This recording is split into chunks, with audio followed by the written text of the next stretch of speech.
Hello नमस्कार साथीहरू, तपाईलाई स्वागत छ मेरो युट्युब च्यानलमा। आज म तपाईहरुलाई नेपाल पैसा कसरी पठाउने भन्ने बारेमा म तपाईहरुलाई डिटेलमा जानकारी दिन गइरहेको छु।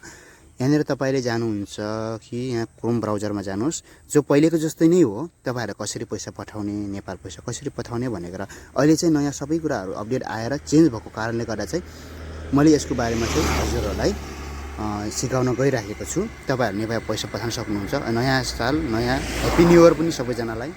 यो नयाँ साल सँगै म तपाईहरुलाई पैसा पठाउन सिकाउन गइरहेको छु।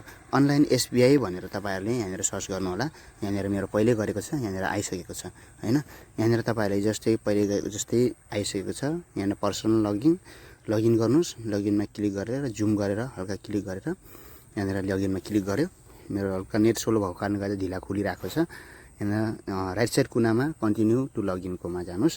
यहाँनिर आफ्नो युजर आइडी पासवर्ड हाल्नुस्। यहाँनिर आइसकेको छ। अनि त्यसपछि यहाँनिर पासवर्ड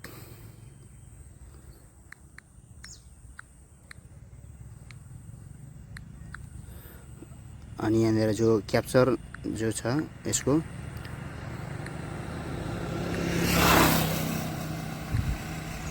अब लगइन गरिदिनुस्। लगइन गरिसकेपछि यहाँनिर मेरो गलत भएको छ। गलत भएको कारणले गर्दा म फेरि हान्दै छु।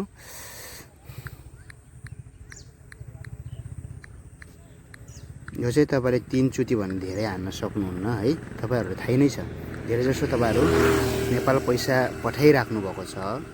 त्यसको लागि अहिले नयाँ अपडेट आएको कारणले गर्दा मैले यो भिडियो बनाउँदै छु।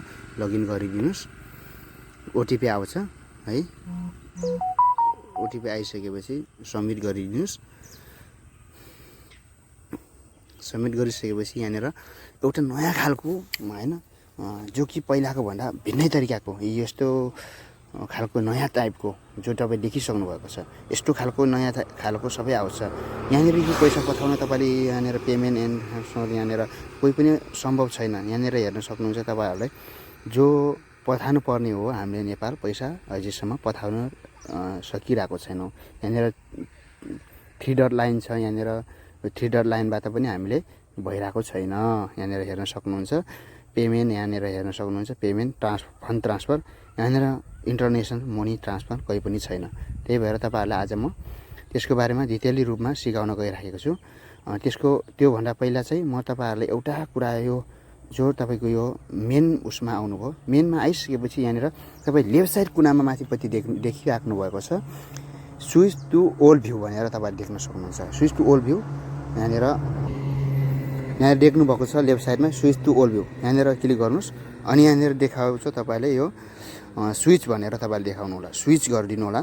यहाँनिर तपाईको जो पुरानै तरिकाको जो पुरानो हामीले पठाउँथ्यौं त्यही तरिकाको यहाँनिर एउटा इन्टरफेस खोलेर आउँछ। देख्नु भएको छ नि हैन? देख्नुभयो। यहाँनिर देख्नुभयो। यहाँनिर तपाईले देख्नुभयो भने यहाँनिर साइडमा के गर्नुस्, यहाँनिर 3 डटमा क्लिक गर्नुस्। पेमेन्ट एन्ड ट्रान्सफर गर्नुस्।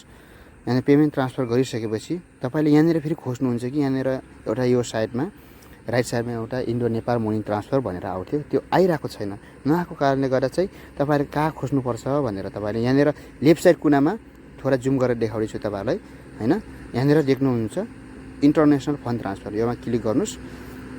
अनि तपाई क्लिक गरिसकेपछि अब तपाईले देख्नु भएको छ यहाँनिर थर्डमा तपाईहरुले थर्डमा देखिराख्नु भएको छ इन्डो नेपाल रेमिटान्स भनेर। यसमा क्लिक गरिदिनुस्। क्लिक गरिसकेपछि यहाँनिर एउटा क्लिक गर्नुस्। क्लिक गरिसकेपछि प्रोसिड गरिदिनुस्। प्रोसिड गरिसकेपछि तपाईहरुले यहाँनिर देख्नुहुन्छ यो खुलिसक्यो। अब त्यसपछि मजाले नेपालमा पैसा पठाउन सक्नुहुन्छ र तपाईको घर परिवारलाई चाहेको बेलामा पैसा पठाउन सक्नुहुन्छ। धन्यवाद। Thank you so much. Subscribe my YouTube channel. Thank you so much. तपाई साथ सपोर्टको लागि धन्यवाद। सपोर्ट गरिदिनु होला।